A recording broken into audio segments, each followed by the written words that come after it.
It's been a long day without you, my friend, and I'll tell you all about it when I see you again. We've come a long way from where we began. Badajoz era de los equipos que más gente traía aquí. Increíble, mira. La gente vivía aquí. Toda esa zona de la grada pequeña, llena de gente del Badajoz, tocando los tambores y gritando Badajoz, Badajoz. Se lo tengo aquí metido desde entonces. Posiblemente sean los prados de Parla el campo que menos haya cambiado de Madrid. Es que está igual. Está idéntico, está idéntico. No, es una pena, porque yo creo que este campo, con un poquito de apoyo de la ciudad, de las instituciones y con la esencia de fútbol que había aquí, le hubieran dado un aire de haber podido hacer algunas gradas laterales. Hombre, bien pintado y tal, ¿no? Pero entrar en un campo así y verlo así... huele a fútbol. Muchísimo. Huele a fútbol. Muchísimo. Yo este campo, no sé, me huele a eso, a mucho fútbol. Yo creo que en Madrid no hay un campo que huela a fútbol tanto como este ya. Quizá el Sol también tiene mucha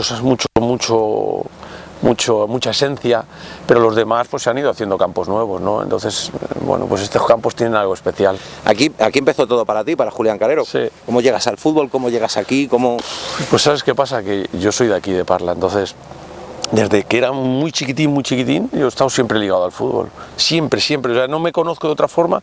Tengo fotografías de chiquitito que me han enseñado mis padres y estoy pisando un balón así, que el balón no llego a poderlo pisar y estoy con un balón, estoy jugando al fútbol y bueno, pues luego juego en los equipos de la localidad hasta que ya en juveniles soy el primer jugador que paga el Parla 200.000 pesetas en chándals al otro equipo que era el Rayo de Parla para ficharme. Y te estoy hablando de juveniles, en el último año de juveniles. Y paso al Parla y de ahí pues voy a la selección madrileña, quedamos campeones de España y ya me empiezo a incorporar a la primera plantilla. Una primera plantilla que por entonces estaba Cuevas, Mozos, Domingo, Viñuales. Yo el Parla era una época difícil de transición, venía el Parla de la época de Sanchís, de la época dorada, y estaba en una época de transición con muchos problemas económicos. Empezó a haber una rivalidad muy grande con otros equipos como Aranjuez, como Leganés. Había una rivalidad Leganés-Parla tremenda. El otro día lo comentábamos con Aillón, decíamos, el derbi más caliente que recuerdo no era un Alcorcón Leganés, un Alcorcón Móstoles en aquella época, era el Parla Leganés. Sí. ¿Eres capaz de decirme todos tus clubes como jugador y como entrenador? Sí. Mira, empecé en un equipo que se llamaba Club Deportivo El Nido, que fue un equipo que hicimos nosotros, que esa es una historia muy bonita. Hicimos un campo de fútbol entre los chicos del barrio, con 8 o 10 años, con 2 palos metidos en 2 agujeros, y mi padre con una cuerda de obra, de las obras, hizo el larguero, y ahí estuvimos jugando muchísimo tiempo, pues no sé, 4, 5, 6 años. Y bueno, pues de ahí pasé a la Peña El Calderillo, que era un filial de la Agrupación Deportiva Parla. De la Peña El Calderillo me fui a la Peña Atlética Becerra. De la Peña Atlética Becerra pasé al Rayo de Parla. Del Rayo de Parla, juveniles, pasé al Parla.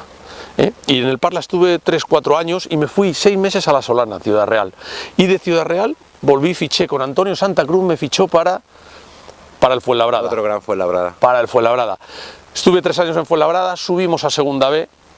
Después de Fuenlabrada volví aquí al Parla, me rompí la rodilla y ahí ya quedé un poco fastidiadillo. Estuve aquí otras 2 temporadas, creo que fueron, Coslada, Alcalá, Atlético Pinto y acabo en el Valdemoro. Había muchos muy buenos jugadores. En el barrio, en cualquier sitio veías un partido y en ese barrio había jugadores que decían, ¡qué bueno es este! Ahora eso es muy difícil de ver con los niños, Estaba convencido que iba a jugar en primera división, pero vamos, no convencido. Yo estaba segurísimo. Yo voy a jugar en primera. El día que debuto en tercera, digo, ¡ay madre que no voy a jugar ni en tercera! ¡Ay madre que no juego ni en tercera! ¡Que estos son muy buenos! Más fuertes que yo, más rápidos que yo. No me dejaban coger el balón y si lo cogía me arreaban una chufa que no te cuento. Tú ves esos jugadores y dices, muchos estarían en primera división. Es que yo no veo delanteros en ningún sitio y entonces había delanteros en tercera espectaculares. Antonio Rivera, he dicho José Cuevas. Bueno, es que cada equipo tenía... Estuvisteis muy cerca de jugar en Primera División, porque recuerdo que Ruiz Mateos os quiso fichar a Cuevas y a ti para el Rayo Vallecano. Especialmente Cuevas en Fuenlabrada. Jugamos un partido allí contra el Rayo B, creo que fue, y estaba Ruiz Mateos. Sí, sí. Y Ruiz Mateos se fue... Se lo quiso llevar ya directamente a Vallecas, pero le tuvo que decir, bueno, no, si yo ya vivo en Vallecas, ya no me tienes que llevar porque vivo allí.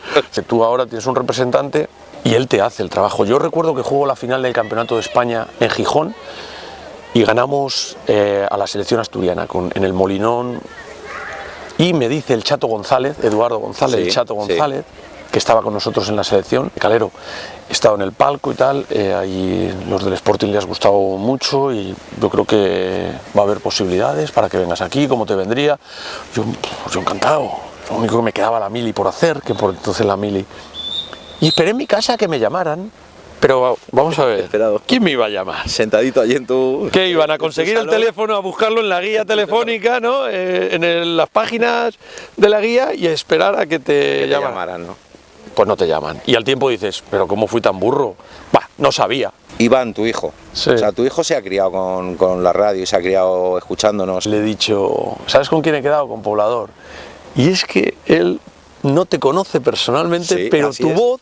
Así es. No, a ver, tu voz la reconoce con una facilidad tremenda, porque... Lo has dicho antes, él iba a entrenar a Orcasitas, primero a Orcasitas porque el Atlético de Madrid tenía por allí, por entonces en Alevines, entonces a la vuelta siempre veníamos escuchando Onda Madrid, que estaba Poblador, y veníamos escuchando todos los días. Eso me hace mucha ilusión, porque ha crecido prácticamente con nosotros, todos los días, era un niño chiquitín, entonces él, cuando fuimos a Majadahonda el trayecto era más largo, con lo cual más tiempo de Onda Madrid. Hola Paula, ¿cómo estás?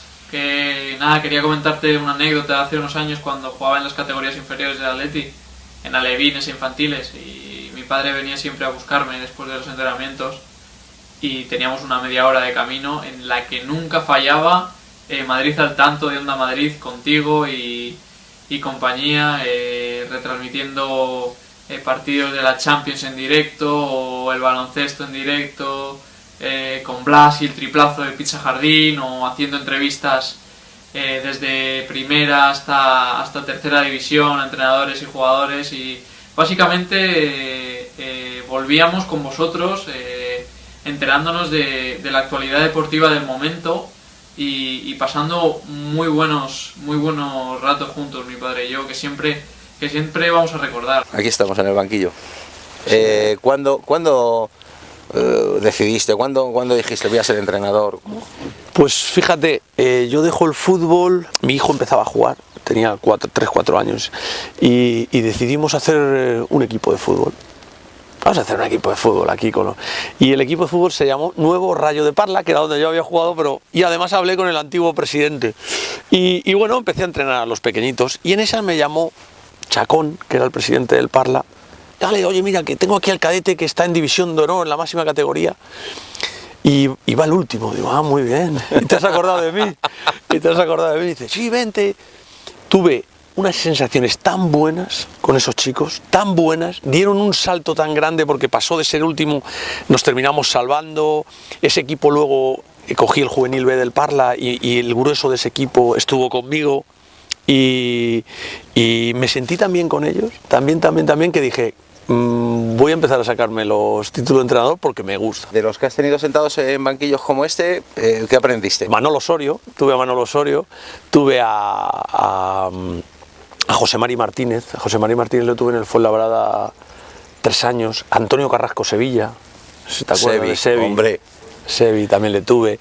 Tuve a Luis Carlos López. Quizá no eran ni muy tácticos ni muy metódicos, porque entonces había poca metodología, pero sí que entendían muy bien lo que necesitabas, ¿no?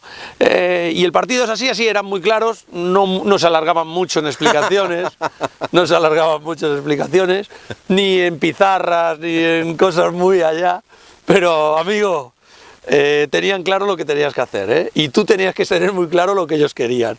Y yo he aprendido de muchos. Mira, hay uno de ellos que es José Mari Martínez, que ya sabes que José Mari no es un hombre muy alto. No. ¿Cómo se respetaba ese entrenador cuando entraba al vestuario? Se entraba al vestuario y todo el mundo se callaba y atención máxima a ese entrenador. Y a mí eso dije, este hombre se gana el respeto por cómo es él, por cómo es y por cómo... Luego, pues como todo, la época era la época, no tenía preparador físico, no había ayudante... José Mari yo creo que era fue uno de los entrenadores un poco avanzados, ¿no? Avanzados, sí, y referencias del fútbol madrileño, ¿no? En aquella época, o sea, hombre, de los hombres un poco más pioneros en preparar partidos y preparar equipos, estaba José Mari, estaba Antonio Iriondo también. Antonio Iriondo es otro de los... Bueno, de hecho se ha alargado en el tiempo, que sigue entrenando en el Rayo Majadahonda. Sí. El último año que entreno, bueno, los 2 últimos entreno con David Gordo. David Gordo es entrenador. Y ahí conozco a Juan Carlos Martínez Castrejo, que es el preparador físico en el Pinto, que es el que cambia luego mi vida. Él, esta persona. Y le conozco en el Pinto como preparador físico. ¿Por qué la cambia? Porque es el que confía en mí y me da la oportunidad de ir con Michel, por ejemplo, al Rayo Vallecano. Y luego, cuando ha habido oportunidad, hemos seguido trabajando juntos y siempre por iniciativa de él de llevarme a algunos sitios. Entonces él cambia completamente mi vida. O sea, es el que te abre un poco el fútbol de élite. Efectivamente, sí. Voy al Valdemoro y esa pretemporada me pongo zapatillas, como todas las pretemporadas, para correr, y me dice, quítate las zapatillas, ponte botas. Digo, este está mal.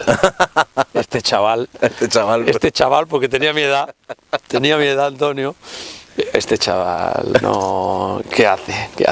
Total, que nos ponemos en pretemporada y el primer día corremos 2 vueltas y con balón. Y no sé qué tal, y con balón. Y empezaba a entrar el balón realmente de lleno en lo que es la preparación de un equipo. Y yo dije, estaba conmigo Espinar, estábamos juntos en ese equipo, jugadores míticos de entonces, ya en el final de nuestras carreras. Y le digo a Espinar, escúchame, en diciembre estamos muertos. Y eso, digo, si no corremos. Claro. Bueno, yo no he estado mejor en mi vida en una temporada. Fíjate, y ya acabando. Y me encontraba fresco, todo con balón, o casi todo por entonces. Empiezo en el cadete del Parla, paso al juvenil B del Parla, de ahí me voy a Casarrubuelos y entreno en el cadete A de Casarrubuelos, de la Escuela de Atlético Madrid. Y de ahí voy al Rayo Vallecano de segundo entrenador con Michel. Se va Michel al Madrid, director de la cantera, y entreno al Juvenil C 1 año y 2 años al Juvenil A. Después de salir de allí voy al Alcobendas en tercera división, del Alcobendas vengo al Parla y del Parla me voy a Rusia, muy diferente, allí se compra y se vende todo. Se compra y se vende todo, sí. Y incluido todo. Todo. Entonces, la gente se mete al vestuario, de repente entra el representante de varios jugadores georgianos que había allí y se mete en el descanso de un partido a hablar con sus jugadores. Y entonces pregunto, ¿quién es este? Y me dicen, no, ese es Mamuka, es un representante de... Y digo, no, si Mamuka entra, yo me salgo. Y dice... No puedes hacer eso, ¿qué tal? Digo, no, iba a decirle algo, no. Entonces llevaban pistola, O sea, Julián, con razón estamos tan preocupados por ti, acuérdate. Sin embargo, también te digo, muy pasional, ¿no? Cantan el himno, o sea, todos los días el himno ruso antes de cualquier partido, la gente canta el himno, o sea, muy diferente Rusia. Y ya entreno aquí en el Parla, jugamos el último playoff de ascenso que se ha jugado, hicimos una temporada fantástica después de coger el equipo último, aquello fue fantástico, jugadores que también quiero recordar, a Carmona, Vega, Gordo, Roa, Lucio, Iru, no me quiero dejar a ninguno, pero me dejo muchos, así que les tengo que dar un recuerdo porque aquello fue fantástico. Emiratos Árabes con Luis. Y otra experiencia totalmente, diametralmente opuesta a Rusia. Pueden tener fantásticas instalaciones, que las tienen las más pioneras, todo lo que quieran. Pueden tener muchísimas cosas, pero no tienen el espíritu ni el alma de fútbol, es muy difícil. Ni el espíritu de entrenar, mejorar, trabajar, porque no han trabajado nunca. Es gente que en Emiratos Árabes, un emiratí con pedigrí, por el hecho de ser emiratí, tiene 200.000 euros anuales ingresados en su cuenta. Que estamos un día, estamos en el descanso de un partido y nosotros antes de entrar al vestuario entre Juan Carlos Martínez, Luis Milla y yo, hablábamos allí de las 3-4 cosas que habíamos visto e instrucciones para dar, para ser concreto, ¿no? Porque sabes que el tiempo en el intervalo es el que es. Y entonces, vale, pues ya esto, vale. Entramos hacia adentro y no hay nadie en el vestuario. ¿Dónde están? Coach, the players is pray. Están rezando. Que están rezando. Ah, pues entonces respeto. Vale, ¿y cuánto van a tardar? Dice, no, 10 minutos. 10 minutos. Nos quedamos sin instrucciones. Bueno, pues, y Luis diciendo, pero esto no es posible. Pero entonces, ¿qué le vamos a decir? ¿Cómo vamos a hacer? Espérate, vamos a ver si hay tiempo. Pues justo cuando acaban de rezar, sonaba el silbato del árbitro, que ya había que salir para afuera. ¿Y qué decimos? Digo, vamos a animarles. Vamos, chicos, vamos a por ellos. Convivir con esa religión y con ese calor, entrenando a las 12 de la noche, con 40 grados, y acabando a las 2 de la mañana, 2 y media de la madrugada, porque si no el calor de verano no te permite entrenar. Y después de esa etapa vuelvo aquí y ficho en el Pinto los 5 o 6 últimos partidos. El Pinto me llama el presidente, es Luis Garvin, y me llamó para que les echara una mano. Y me apetecía, es que me decían, ¿pero dónde vas? ¿De tercera aquí? Es que me gusta, no creo que no hay categorías, hay fútbol. Y estuve ahí, y en la última jornada fue cuando ya pasa lo de Julen, que va a Oporto, y también va Juan Carlos Martínez, y entonces hacemos un equipo técnico para ir a Oporto. Oír el himno de la Champions es muy especial porque sabes que es lo máximo, entonces dices, ostras, esto es lo que hemos soñado, pero todo este recorrido ha sido para esto. Pues hombre, una parte sí que es para eso, ¿no? Los ambientes de los campos. Han sido 18 partidos de Champions, de los cuales solamente hemos perdido 2 partidos. Uno con el Bayern en Múnich, después de ganar 3-1, nos aplastan allí porque, bueno, pues se dan las circunstancias ideales para que no podamos terminar pasando a semifinales, que ya hubiera sido la leche. Y otra con el Chelsea, en Londres. O sea, fíjate con los que hemos perdido. Vestuario de la Allianz Arena, vestuario de la agrupación deportiva Parla, ¿qué tiene en común? ¿Qué tiene? El olor. Tú entras a un vestuario y huele ¿a qué? Entonces tú lo huele las botas, quizá del sudor de los pies, las toallas, bueno, ¿no? El lavado del utillero, que sabes que no se hace con los mejores productos ni lo más tal, y la ropa siempre deja un ligero olorcillo, los productos que cada uno tiene por aquí, uno se toma, el otro, el olor a la pomada que aquí se la da el propio jugador, y en el del Oporto se la da pero el olor es el mismo. Y huele, el vestuario tiene un olor. Y es muy característico. Será más grande, más bonito, más espacioso, pero seguirá oliendo a vestuario. Para mí es el punto del nexo de unión está en el olor. ¿Cómo son los chicos del Oporto? ¿Cómo son? El año con los que has trabajado, por ejemplo, Casemiro, ¿no? Que ahora está en boca de todos, ¿no? ¿Cómo son? Son gente muy normal. La cuestión es esa, que son gente muy normal, que tienen sus ilusiones, que tienen sus miedos y que tienen los mismos sentimientos que los de tercera, los mismos. Lo que pasa es que están en contextos muy diferentes, ¿no?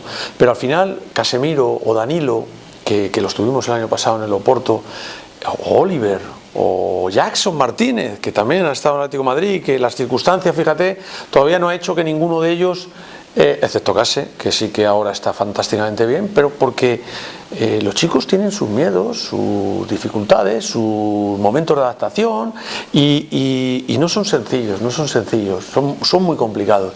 Y por ejemplo Casemiro, que es el que hemos nombrado, pues es un chaval tremendamente trabajador, tremendamente constante, y que al final te das cuenta de que esa constancia y ese trabajo le lleva donde le lleva. Eso lo bajamos a tercera división y hay jugadores parecidos. No hablo en calidad, que probablemente, claro, por eso uno está en primera y otro está en tercera, pero sí en el sentimiento. Siguen teniendo sus miedos, sus ilusiones, y te voy a decir una cosa, un jugador de tercera piensa con 29 o 30 años que todavía puede jugar en primera. Te lo digo porque yo lo pensaba. Solamente el hecho de haber estado en un equipo Champions ya es una experiencia fantástica, ¿no? Y en realidad me quedo con la unión y lo que conseguimos. Conseguimos que un equipo que cuando llegamos estaba a 12 puntos del Benfica. La temporada siguiente entramos con un equipo nuevo, con jugadores, te voy a decir, Casemiro no jugaba en el Real Madrid nada, ni un minuto. Oliver en el Atlético de Madrid jugaba muy poquito. Adrián muy poquito en el Atlético de Madrid. Estaban jugando, o sea, fichamos jugadores que se les suponía, pero que todavía no habían jugado mucho. Y logramos llegar a cuartos con opciones muy serias de poder llegar a semifinales de Champions, ¿no? Yo creo que eso es un gran éxito. Y en la Liga peleamos hasta el último partido con el Benfica, al final se llevan ellos el título, pero peleamos. Y esta temporada, cuando acaba la relación, cuando nos despiden en diciembre, estamos empatados a puntos con el Benfica, empatados a puntos, a 4 puntos del Sporting, por entonces líder, y ahora está el Oporto a 12 puntos otra vez del Benfica, otra vez. O sea, llegamos a 12 y vuelven a estar a 12. Nos sentimos muy orgullosos del trabajo que hicimos allí. Además, tremendamente orgullosos. No se nos olvide de terminar, que querías hacerlo desde el principio del reportaje, sin mencionar a Julia del Mar Cortezón. No, por favor, eso es Julia del Mar Cortezón, que va a acabar entrevistando a nietos de sus jugadores a este paso. Bueno, yo estoy ya casi a punto.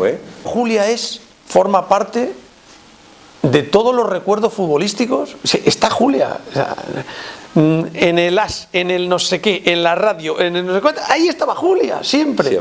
O en la radio de no sé qué, y siempre oyes a Julia, siempre está, ¿no? Y luego he de decir que cuando la pides algo, lo que sea, ahí está. Siempre está. Ha sido un placer, de verdad, esta mañana contigo aquí en los Prados de Parla, muy especial, tremendamente especial, y te deseo todo lo mejor, ya lo sabes. Sí, te voy a decir, tú eres otra de las personas que has estado en nuestras vidas, que hablas siempre o por lo menos a mí me lo parece, con sensatez, sin forofismos la mayoría de las veces, y o sea, con el alma, hablas con el alma, y eso a nosotros nos gusta mucho. Hablo ahora también como amigo y como entrenador. A mí me gusta la gente que es capaz de tratarte en el tú a tú, y entonces tú eres muy reconocible y eres otra voz madrileña de toda la vida. Bueno, este abrazo que te voy a dar es para ti y para todos los jugadores que han mencionado y todas las personas que hemos mencionado en este... Y siento que nos habíamos dejado muchos. Muchos, sí, pero bueno, nos los van a perdonar. Seguro que lo van a perdonar. Yo creo que sí. Muchas gracias, Juli. From where we began, oh, I'll tell